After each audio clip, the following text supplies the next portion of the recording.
Hello vinyl community, enthusiasts, lovers of all things vinyl. Welcome back to my channel here, guys. As you can see, I am in a different spot. I thought that it would be appropriate just as far as Christmas is here, and why as well do something where you can kind of see in the background there. At least I think you can see the tree in the background in my home here. But just wanted to wish everyone a Merry Christmas and of course a blessed and happy New Year, as we are getting ready here very soon to go into a brand new year, 2018. So I hope each and every one of you are having a wonderful time with your families this Christmas holiday season. And as we go into this next year, I just hope the very best for each and every one of you. But as far as this video goes, I'm going to be doing what would be, I thought about this the other day, actually it was last night. I was thinking about it and I was listening to the first and second side of a record that I'm actually going to show in this video today. I was like, you know, I really have never done a video yet of what would be my favorite records. And I was like, because I've only been collecting since February of this year, so obviously I have a lot of records that I've collected already, as I've said, but I was like, you know, I want to do a video on what is my favorite records for 2017, and I think this is a tradition I want to keep doing throughout the years as I continue to do this channel. Also, real quickly, thank you guys so much for all that you guys have been doing as far as staying active in the comments and vinyl community. You guys are amazing, and it's growing each and every day. And thank you for all the 120 subscribers that have just been staying dedicated. You guys are amazing. And so let's just go ahead and get into this video of what is my favorite records for 2017, and this is in no particular order. This isn't like going from, you know, like say 10 to the number 10 to number 1 spot. This is just all-time favorite records for this year. So first off, we have, let me take this off of here. A lot of these records I pretty much have shown every record that I own thus far. I always try to keep you guys updated, but I've shown this one in a few videos. But it continuously becomes one of my favorite records every time I listen to it. Just highly enjoy it each and every time. Band on the Run. This is an amazing record. I think this was the second or third record that I got actually in my collection this year. I just knew that Paul McCartney was an influence of mine. Obviously, a lot of influences of ours through the Beatles, but I've always enjoyed a lot of his work, and it was just amazing to see this record in my record store in town. And Band on the Run is just, for me, a joy, a very amazing record to own.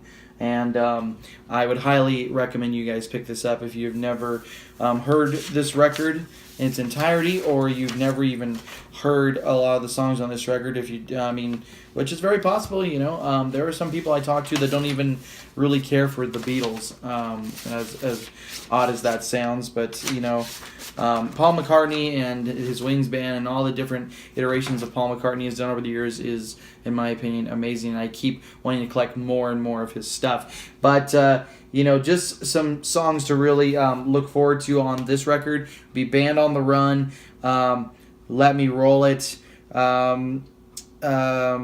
Let's see here. There was one other one that I really enjoyed on here. Oh, Jet and Bluebird. Oh, man. Absolutely killer song, Bluebird. That's one of my favorite tracks on the whole album. The next one I have here is Rolling Stones' Blue and Lonesome, which this was the very first record that I picked up in Barnes & Nobles, and I've shared that story many times. But this is a really cool record. If you haven't seen my other videos, that's why I'm still pulling these out and showing these to you guys, because you know what? There's people coming on this channel all the time, and they have not ever seen this record, or seen that I have this in my collection, most likely. But this is a double LP, and thought this was a very nice touch to have the each of the band members on each side of the actual sleeves. But if you like blues rock, you will not be disappointed with this album. This is a killer record. I have listened to this. This is probably one of the records I've listened to, I would say, the most of any of these records I'm going to show you today. And there's probably one other that I have in here that I've listened to just as much. But killer record. Killer shot of the band, though. Killer shot. awesome shot of the band there. But pick that one up if you're a Rolling Stones fan. It's totally worth it. Now this, I'm hoping one day to get a very nicer copy of this, a cleaner copy of this. This is Miles Davis, Kind of Blue, which I've come to, as I've researched it, to know that this is one of his most sought-after albums, and people buy this, whether they can get this used or brand new with a reissue. But this is by far one of the best sounding records I've ever heard. Even though this is a used copy, if I'm just getting totally jazzed up, if you will, about this, if I'm really jazzed about this record and just how this sounds, and this is a pretty clean copy of this, I can't imagine what it would sound like as the reissue. I've heard some good things from some of the other people in the vinyl community about this particular vinyl record, and I absolutely enjoy this one to pieces. One of the songs that I've mentioned before that I highly enjoy off this record, and I only found out about this because of a live concert, and the gentleman that put on the concert, it was on PBS, and for the life of me I cannot remember who it was now. All of a sudden I'll remember it later and be like, can't believe I forgot that. But Flamingo Sketches, amazing track. All the tracks in it. This is one of these albums that I wish would just go longer than what it really is. It has a fair amount of songs on it, but it's just one of these albums that you just could listen for hours on end. It just has a lot of great music on it. This one, I know I've shown this before, but this is one definitely to look at if you are a hip-hop fan. This is called Roo Banach, and the artist's name is John Rubin. And this guy I grew up listening to. He was heavily involved in the Christian hip-hop scene, but he's independent now, and this is just, once again, he hasn't done an album in years, and I really enjoy his stuff. I would say that some of his earlier work, I probably enjoy more of some of his later work, but that's just my personal opinion. One thing that was really cool about this record is that this is just great when they give you these extra little goodies like this, to put the time in to have the lyrics. This thing is like a book here, and it just has all the lyrics and really cool little pictures that they made for each of the songs, and some of these pictures actually are from music videos they shot for a lot of these songs. This one is from this picture is shot from the candy coated I'm sorry, this is from the Fallen song, one of the best tracks on the whole album. But if you like hip-hop, like I've always said in a lot of my videos, don't just look at this and say, well, if it's Christian, then I'm not interested. This is not just him talking about faith. There's a lot of themes in here where he is definitely talking about frustration and things that he's gone through in his life. You just kind of have to listen to it. He definitely is not just sticking just to trying to appease, if you will, the Christian market. But take a look at this vinyl. One of my favorite looking vinyls. This is just absolutely amazing, gorgeous, beautiful, really great sounding album. And I just knew this was one of those ones where I looked at it, and it's funny that as I am collecting vinyl now, it's almost, there's been very few albums that I have actually picked up where I have been like, if it's not on vinyl, it's okay. I'll just get it on MP3. I've been very so I'm trying to get this back in here. Sorry. I've been. You'd think I'd know how to put a record away by now. There we go. I've been very selective about what I'm buying music now, because I'm like, if I can't get it on Amazon where I can get like the album, in vinyl form, and then I can get a download copy, that's cool too. But if I can get it on vinyl, sometimes some records I'm willing to wait until they put it on vinyl. I should say albums. Excuse me. But there's some stuff I've waited because I'm like, I'm not picking it up because I want it on vinyl, because vinyl has just totally changed my look on music. It's just there's nothing like a good vinyl. Now This one, I feel like I've shown this this album way more than anything else. But you know what? I don't care. The Beatles, the White Album. You cannot disagree, unless you absolutely have never heard this record before. But this is one of the best records ever in music in general. Just one of the best records ever made. I'm sorry, it is. It's just great, and a lot of you I know that know the Beatles and their work just know that. But this is on just standard black vinyl. But I would say that this is one of my treasured vinyls that I own, actually. It just has so many songs, as many of us know. I don't have to really name off a lot of the songs, but just in case you've never really heard this album before, standout tracks in this album, there's so many. I mean, the whole album is fantastic. But Back in the USSR, Dear Prudence, Honey Pie, it's a good one. Let's see, Bungalow Bill. I mean, I'm literally reading off all the tracks from the first side here. Happiness is a Warm Gun. They're just, some of these songs are real kooky and fun, and some are just real serious and talking about really important themes at the time and themes that are still important today. But Rocky Raccoon, just Blackbird, so many great songs on this double LP. Do yourself a favor and listen to it on at least the tracks on YouTube or iTunes, and then you can decide if you want to get it. But if you're thinking about getting into record collecting, that is a record to definitely check out. I can see the sun is going down very quickly. I hope that I'm still getting good lighting in here. I'll try not to make this too much longer because I don't want to get too dark in here. So, Chirping Crickets, Mr. Buddy Holly. Oh Boy, there's a great song off this. Rock Me Baby, Rock Me My Baby, Maybe Baby. This is also one of my prized possessions as far as records go. This album really shows off the talent of Buddy Holly and the Crickets, and it is just a treasure to behold, honestly, on the MCA record, and that's one of my favorite labels right there from MCA. But I don't know how many of you out there are Buddy Holly fans. I know there's a good amount of you on the vinyl community that are, but if you have really never dug into Buddy Holly's music and you want to get a record that's kind of in the 50s sound, this is definitely something to pick up. This was made in 1957, and one of the best artists that we lost very early in his life. And one of the reasons that my dad even picked up a guitar, and because my dad picked up a guitar, and inspiration happened for him for that. With me playing guitar, I can say Buddy Holly is definitely an influence on my guitar playing as well.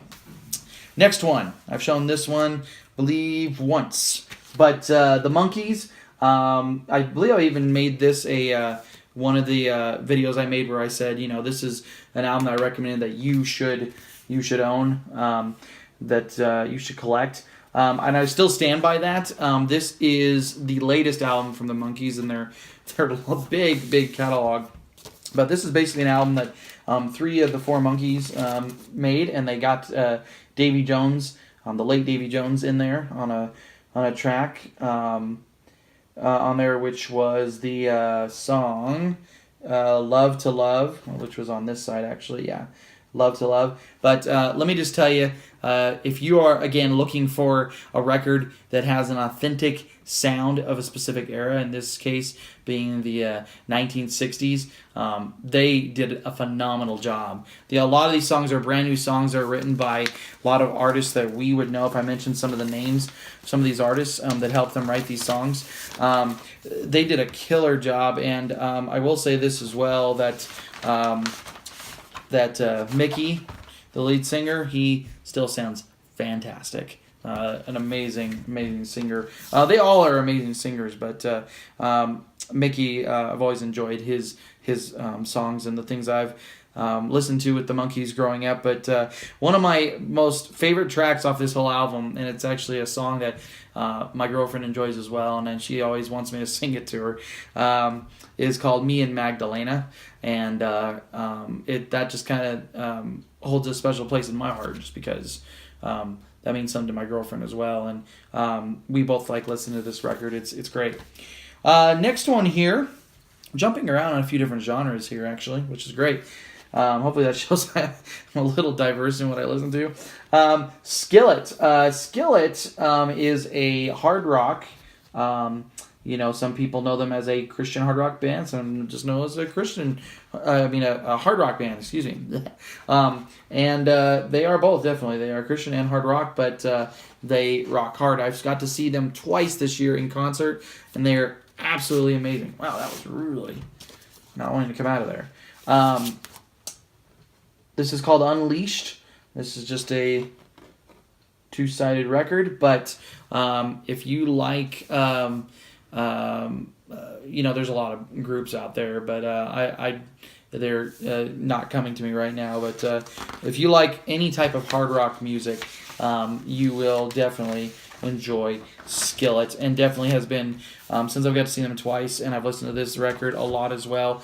It has become one of my all-time favorite records. So we've got this one, which I did recommend as a record tone as well. This is Norah Jones, Day Breaks, and this is a great, I would say, mellow jazz record. I don't own any more of Norah Jones's stuff, but people say this is where she shines doing jazz, and this is an absolutely beautiful sounding record. Definitely one I've listened to a few different times, and more than a few actually. I know I've listened to it at least this year maybe 3 or 4 times altogether. But this is an amazing record, and probably one of my favorite tracks off this whole record is I don't think it's on that side, is it? Tragedy. That's the song I'm hearing in my head. Every time I think of Norah Jones and Day Breaks, I hear the song Tragedy. So, next one here. A lot of people are no stranger to this record. At least, can't open it. Led Zeppelin. And this is their self-titled record. What can you say about Led Zeppelin? I feel like I say that every time I talk about this record, but it blows me away every time I listen to it. Every time, I don't even have to put this on. I can hear the first guitar lick in my head. Good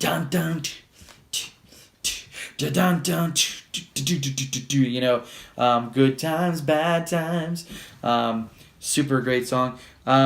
Dazed and Confused probably still is one of my most favorite tracks off this record. It's just like, I can only imagine for the time that this was actually, this album came out, that people, heard that song and are like, whoa. They're like, whoa, or nice. This is a fantastic record.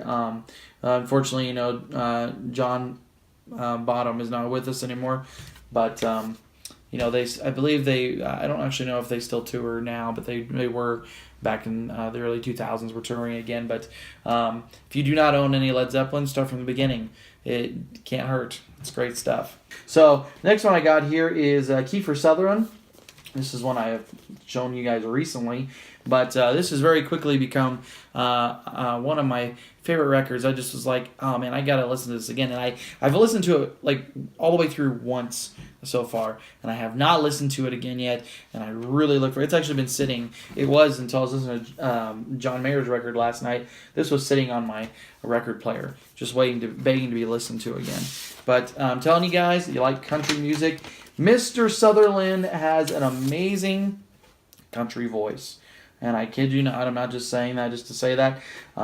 There's a lot of wonderful tracks on this album. The production on it is top notch. It's not just something that I feel like he was like, I want to go in the studio and sing. The man has got some chops, and it sounds like he plays guitar too, which is great. But Not Enough Whiskey was a really cool track on this. Can't Stay Away was another good one. Calling Out Your Name. If you didn't even know that Kiefer Sutherland did an album, well, there you go. Now you know. Give this this record a shot. It is worth every single penny. I got it for not terribly expensive at Barnes & Noble. I think I only paid like, I want to say at the most, did I pay $20 or did I pay 15? I think it was around 15, $20, so not terribly bad. This next record I have here, this is going to be Divide, and the artist, a lot of you may or may not know, is Mr. Ed Sheeran. I've shown this one before. No one's ever really said anything about it, so I think that's because I have a lot of people in the vinyl community that, you know, maybe they just don't like that style of pop music or the new style. Because I know, let's face it. I mean, music changes. Even though there is, specific genres of music. There's rock, there's hard rock, there's pop, there's metal, there's grunge, there's punk. At one point there was rapcore. There's just so many different types of music, and totally, I'm not saying that you have to, of course, like everything that I like on here, but I find it interesting that no one's ever mentioned anything about Ed Sheeran. If it's only been because most of you are just like, I don't like his music, then you just don't want to say anything about it. That's totally fine. That's cool, not a problem. But I've always been, ever since I was a teenager, I really enjoyed pop music, and that label always makes me laugh because it's just so kid looking, which is funny, but I think that's what he was going for. He has a very broad audience of really young people. So, but Divide, if you like pop music, Ed Sheeran, give him a chance. He really, honestly, guys, even though this is pop music, and this may just be me, but I really feel like he has a knack for telling stories in his music. Which, who doesn't like a good story being told when you're having a song that you're listening to, one of your favorite songs? I don't feel like he's just bubblegum pop, as they called it back in the 90s, and it's just that kind of music. I really feel like he has a big future, and he's already come out with a few different albums that has been very successful. So the third to last one I have here is Slow Train Coming, Bob Dylan. I will be honest and say this is another one I have not listened to more than once, but I want to get back to listening to this. After I record this video, I may just go listen to this again. This I picked up in my local record shop. There was one copy that was a little dinged up, not bad, but it. Then they had this one that was wrapped up, and if you guys go back in my catalog of videos from this year, you'll see that I asked in one of my videos, should I open this record, and you guys were like, yes, open it. There's no reason to keep it shut. Even one guy said, hey, if you don't open that, you don't even know if there's something wrong with it. It may be warped or, being in the plastic for that long. It's just like, that makes a lot of sense. But Bob Dylan, Slow Train Coming. This is his gospel record that he came up with, and some people consider it to be one of his best pieces of work. At least that's what I've seen from some people. I mean, everybody can say whatever they like, but a lot of great records. Let's try that again. A lot of great songs on this record. Check him out. Mr. B.B. King. Only record I still own from Mr. King, but Live at the Regal, you know what? One of the best choices I ever made getting a record.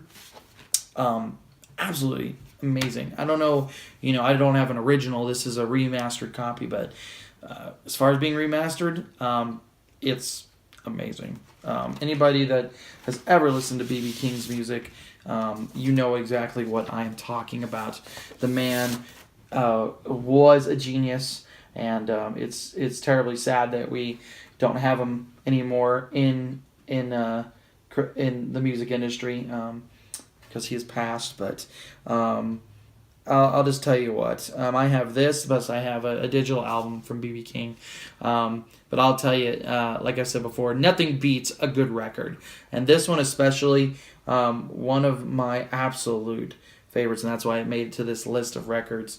I've listened to this one probably, gosh guys, I don't know. I've probably listened to this one maybe 5 or 6 times by now. Highly enjoy it. But you guys need to check this out for yourself. The last one I have here is John Mayer, and he is one of my absolute favorite artists of all time. This is called Born and Raised. I apologize if it's getting kind of dark in here, guys, so it's probably good that this video is ending here right now. But Born and Raised, absolutely one of my favorite John Mayer records of all time. It is a album that John Mayer did but never toured, which was interesting. Sorry about that, almost lost the record. He never toured this record because he had throat cancer, and he thankfully got that taken care of, and he is doing beautifully now. But you know, I would have to say that listening to this last night really, again, is what really got me thinking and said, you know, I really need to do a video about my favorite records that I'm absolutely I've enjoyed in 2017. This is definitely one of them. Actually, I had to wait, I think, a couple weeks for this to come into my record shop. They special ordered it in for me because it was just one of those ones that they were having a hard time getting. So I really appreciate those guys down there at Triple Play Records for getting this record for me. One of the best records that I have ever heard, and I don't think you would be displeased. It's kind of a folk country type album, but there's songs on here like The Queen of California. There's a song called Whiskey Whiskey. There's a song called let me just look at the back here, Shadow Days. That was his hit single off this record. The title track, Born and Raised, Something Like Olivia, Love is a Verb. This is an actually really great song as well. Walt Grace Submarine Test, January 1967. What a track name. But this is a complete record. Like, this is a very this is one of those ones where you can listen to it from back to front and front to back. I mean, well, you could listen back to front, but anyway. Yeah, it's a really fantastic album, and worth checking out if you like that genre of music, folk, country. Honestly, I'm struggling to say exactly what I think about this because it really is just one of those albums where you can really feel what he feels, and you really just have a treat for Mr. John Mayer. So anyway, thank you guys so much for tuning into this video today. Again, doing a little different outlook here, a little different setting than being in the room, cooped up in the room there, doing these reviews. So maybe we'll keep doing it from this dining room table here. But I hope you guys enjoyed this video today. Thank you guys so much for tuning in. Vinyl community, as always, you are one of the best communities out there. You're actually the best community. And thank you so much for your support of this channel. And I continue to support you guys as well. And so thank you so much. Remember to keep spinning that wax, because this is a lifestyle, everyone. We will see you guys next time. Thanks.